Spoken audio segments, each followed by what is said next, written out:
Illinois Republican Adam Kinzinger is on the Foreign Affairs Committee. Sir, how are you and good day? Great. What Corker is saying is that he would like to have Secretary Pompeo testify very soon before the hearing. Where are you on what we have watched over the past 24 hours? Well, I think I'm overusing the term now. It is historic. It's going to be something that we look back on for a long time. We either say that as the beginning of something really great or the beginning of a process that led ultimately to probably fighting between the two nations. I think the president should get a lot of credit for bringing us to this point.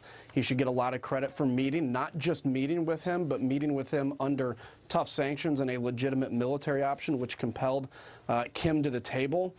Look, as we hear little things, you know, the president saying he wants to reduce troops or potentially suspending of games, we're going to always feel uncomfortable. Anytime we have to give up anything, there's going to be kind of a moment of uncomfortable because you're going to say, what are we getting in return? And so the play-by-play every day is going to be days of ups and days of downs. But ultimately, it's what the deal looks like. And I think bringing Congress into it is good because it's something that the Obama administration never did with Iran. And as we see, there's wide support for pulling out of that Iran deal. So it would behoove the administration to bring Congress in on this. Now, you may not like to hear this then. This is Bob Menendez, New Jersey Senate Democrat, and this is his reaction on what he has seen. I have to be honest with you. This is the weakest statement I have ever seen come out of any engagement with North Korea, much less at the highest ranking of the President of the United States meeting with Kim Jong-un. It's amazing. I guess you can say he's not a fan. Well, look, just a year ago, they were all complaining that he was too fiery and he was going to get us into war, and today they're saying he's too weak. Look, they're not going to be happy.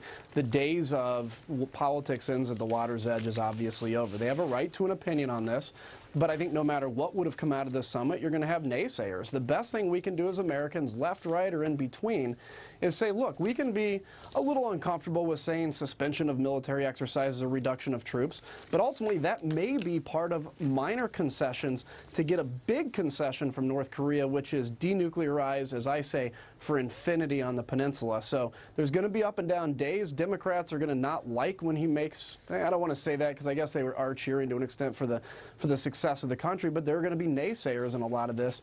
Ultimately, we're going to see what the proof in the pudding looks like, and I trust Secretary Pompeo as well. As a military man, pardon the interruption, as a military man, are you okay with the suspension of military activities with the South Koreans? I mean, do you see that as a big deal, or is that a flip of a switch matter? I think I'm going to put it somewhere in between. I'm not overly comfortable with it because there's a benefit to doing these. It's not just for show. It's teaching the North and teaching us with the South Koreans how to act together in a very intense situation, which would be a war with the North. At the same time, there's no major military exercises scheduled for a while, so to that extent, it's a minor concession. The president talked about the ultimate, hope to reduce troops on the Korean Peninsula. I'd love to reduce troops everywhere around the world, but it will take a utopia to get to that point, which we're not going to be in. And so I think that, again, it's the details. Last point on this. The details, and you're right about that, very important. At a minimum, you have an open dialogue, or rather an open channel, I should say, between the President of the United States and the man who has led a hermetic kingdom for the past 7.5 years.